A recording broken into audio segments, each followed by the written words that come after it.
Hello there, and welcome to Her Money Mindset, the podcast where we talk about all things money, mindset, and how our relationship with finances shapes our lives. I'm Courtney Schweinler, and I am so excited to have you here. This podcast is for women who want to take control of their financial futures, transform the way they think about money, and finally break free from any limiting beliefs or fears surrounding their finances.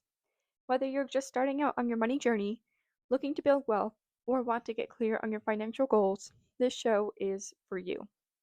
Here on Her Money Mindset, we're diving deep into topics like budgeting, saving, investing, and everything in between. But we're not just talking numbers and strategies. We're digging into the real reasons why so many of us struggle with money in the first place. Our mindset around money plays a huge role in how we handle it, and it's about time we got real with it. I'll be sharing tips and tools to help you feel more confident in your financial decisions, but we'll also be exploring how your personal history, upbringing, and past experiences with money can influence how you manage it today. It's time to heal that relationship with money and make it work for you. So, if you're ready to shift your mindset, build the life you deserve, and start making money work for you, then you're in the right place. I cannot wait to take this journey with you. And I would love to invite you to join Her Money Club. This is my community for women wanting to work on their finances, feel less alone, and be held accountable. Inside Her Money Club, we have a different money theme each month, savings and no spend trackers related to the money theme, weekly money accountability check ins, exclusive podcast episodes, group coaching calls, a community forum to chat and ask and answer questions, and so much more. If you're finally ready to give your money the attention it needs, Her Money Club is the place for you to be. I'll have the link for you to sign up today in the show notes, and I cannot wait to see you there.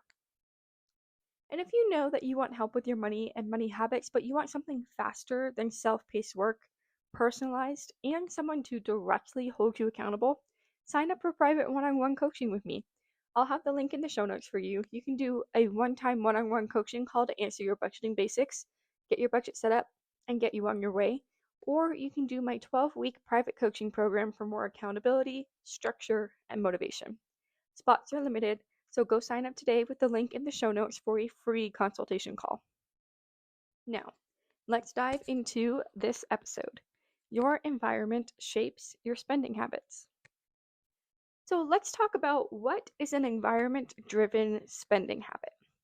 So your environment, when I say that, I mean your physical space, I mean the people you interact with, the media, the routines that you have. So for example, you go to Target for just one thing, like we all do. We all go to the store for just one thing or just a couple of things, and we come out with an entire cart full of stuff. Maybe you have the Amazon app front and center on your phone with your card already preloaded on it. Maybe you have friends that are constantly suggesting shopping and dining out and just spending a lot of money, going on vacations all the time, things like that. So, being able to say no to these things and kind of resist these things, it's not just willpower. Because a lot of people think, oh, well, I'll just say no, and that's that. But it's so hard to say no because we've been conditioned to act this way. We've been conditioned to live our lives this way.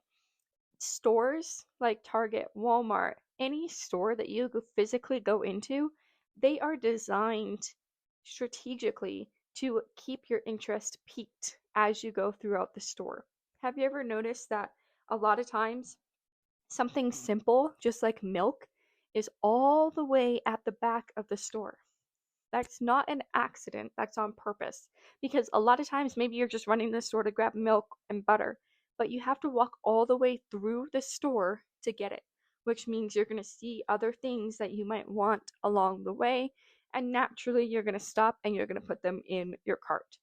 So we've been conditioned to act this way, and stores and online spaces are designed to keep us stuck in this trap. So it's not a you problem. There are multiple reasons, and there's a lot of science behind the marketing and why these stores and these places do these things. So don't feel bad. It's not just you. But a big important piece is you need to recognize that this is happening. So now that I've told you, you can say, oh, that makes sense. Now I understand why I feel so inclined to put more things in my cart than I actually need when I go into the store. It's because they designed it this way. But I know that. And now that I know that, I have the tools to resist the urge to put this in my cart and put this in my cart and put that in my cart. And now I know that they have it designed to trap me into spending more money, but I'm not going to do that. I only came to the store to buy milk and cheese. That is exactly what I'm going to do, and I'm going to walk through to the back of the store and do just that. And then let's talk about how your physical space influences your money. So, I have a really good episode on this. It's actually one of my most popular episodes, which is episode number 5. So, go give that a listen. It's all about clutter and how clutter affects your finances, which is something that a lot of people definitely don't think about. So, when you have clutter, that gives you chaos. And when you have chaos, chances are that's going to give you emotional based spending. In contrast, when you have an organized home, you're more likely to make mindful choices. And one of my favorite examples is when you're going grocery shopping, if you look at your pantry first and you can clearly see what you have and what you don't have, you're less likely to overspend. Whereas in contrast, if you open up your pantry and it is a cluttered and chaotic mess, what are the chances that you're actually going to take the time to clean it out and to look for the ingredients that you need to make the meal that you're making for dinner tonight? You're probably not going to do that. So then, in turn, you're going to go to the store and you're going to buy duplicates of what you already have because your clutter was so overwhelming to you that instead of choosing to look through the clutter and to organize the clutter, you said, I can't deal with this right now. I'm just going to go buy whatever I need at the store. So, when things are more organized, you're more able to make more mindful decisions and you're able to make more intentional choices. So you can intentionally look at your home and you can say, oh, I can see that, whatever, this blanket has a hole in it. Whereas if you have a million blankets all piled up in your living room or on your bed, or you have a ton of pillows and there's just so much clutter, you can't see what needs to be replaced or what's in perfect condition. And maybe you think, oh, well, I need to replace this one, but that one's actually perfectly fine. But you have so many and it's so overwhelming to you that you just keep buying more, anyways. So, a lot of visual triggers can be unopened packages, it can be overflowing closets, it can be your pantry just being an absolute mess every single time you open it. So you're overspending a ton on groceries because you're buying those staple ingredients every single time, even though you don't really need them. So, a couple of tips to help you guys with this. So, I would create a pause spot for online carts. So, if you're shopping online for something and it's kind of impulsive, you're not really sure if you need it, you kind of just want it, just click add to cart, look and see how much your total will be, and then hit save for later. So when you hit save for later, you can take 24 to 48 hours and you can think about it. You can decide if you actually really do need it. And if you don't need it, you can decide if you really truly want it enough to spend that amount of money on it. And you can decide if that aligns with your current budget and your values and your goals. And then on top of that, one thing I suggest to everyone is keeping your financial goals visible. So have a vision board, have some sticky notes, have something posted up on your fridge where you're going to see it every single day, and it's a constant reminder to you of, I'm striving towards this is what I'm aiming for, this is why I'm making some sacrifices now so I can get there in the future. And then curate your environment to make overspending harder. So maybe instead of physically going into the store, you do online pickup. So you just go to the store and you do pickup for your groceries. So that way you're not walking through the store. And that way you're not giving yourself the chance to overspend on those physical items that you can see, whereas you wouldn't have seen them in the app if you weren't directly searching for them. Maybe you take your credit card out of your saved cards list. There's a lot of different ways that you can help yourself. So I would suggest trying a couple of those. Then let's talk digital environment and social media. So I touch a lot on this in episode 14, so I won't do too much about it today, but I just really want to stress the comparison trap and the ads. There are always ads, TikTok shop, paid partnerships, things like that. Influencers that glamorize hauls or unboxings or the treat yourself culture. So these algorithms are designed to make you want to spend. So here are some action steps. Unfollow accounts that trigger your FOMO. Follow budgeting and intentional living pages. And turn off one-click shopping or app notifications, okay? Now let's talk people in your environment. I also have another great episode on this. It's called People Pleasing, and it's episode 10.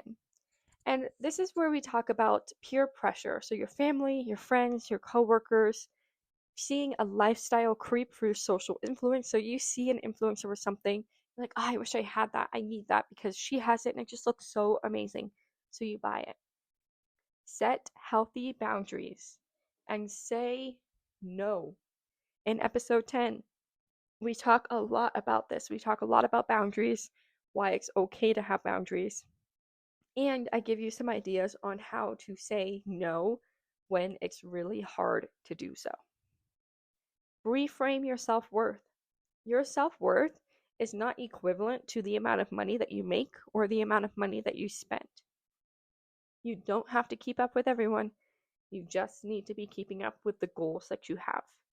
You have your goals, you know what you are, and they're important enough to you to stick to them. Your future self will be grateful that you did. So go listen to episode 10. That one is a great one as well. Then we're going to be talking about routines, habits, and emotional triggers. So a lot of us, we spend out of boredom, we spend out of stress, we spend out of habit.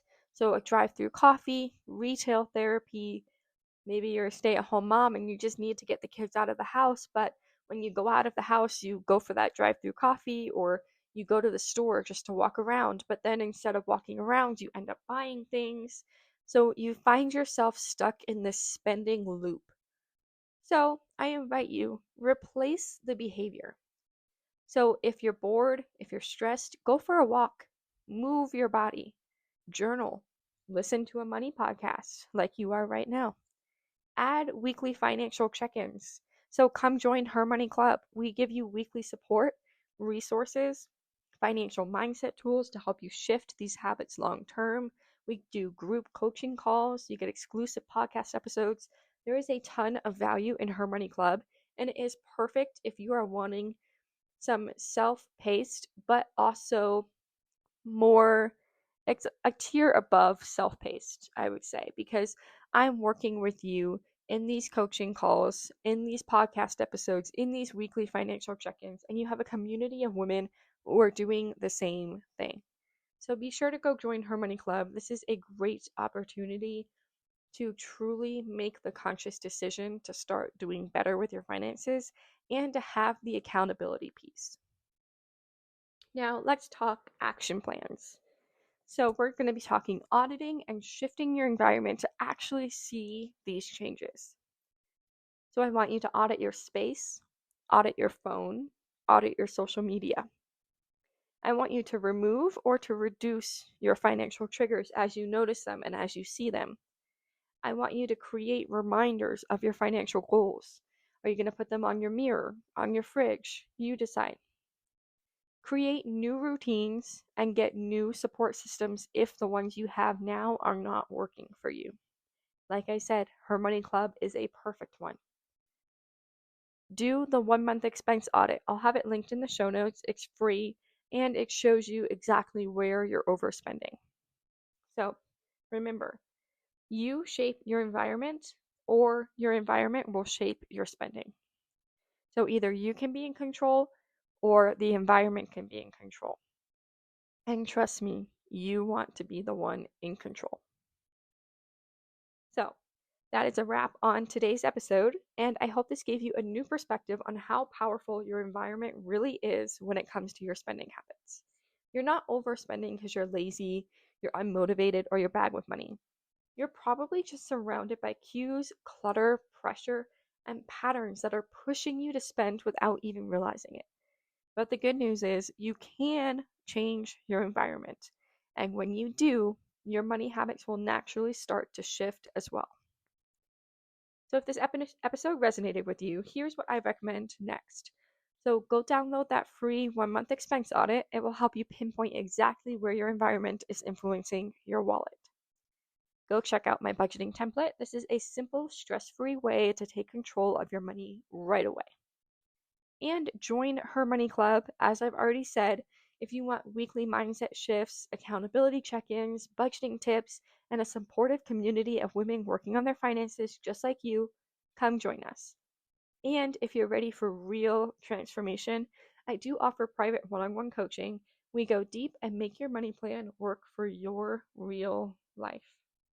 So you'll find all the links right in the show notes. And as always, thank you for spending this time with me. You're here, you're doing the work, you're making changes, and that alone is something to be proud of. So until next time, keep showing up for yourself and for your money. Have a great week.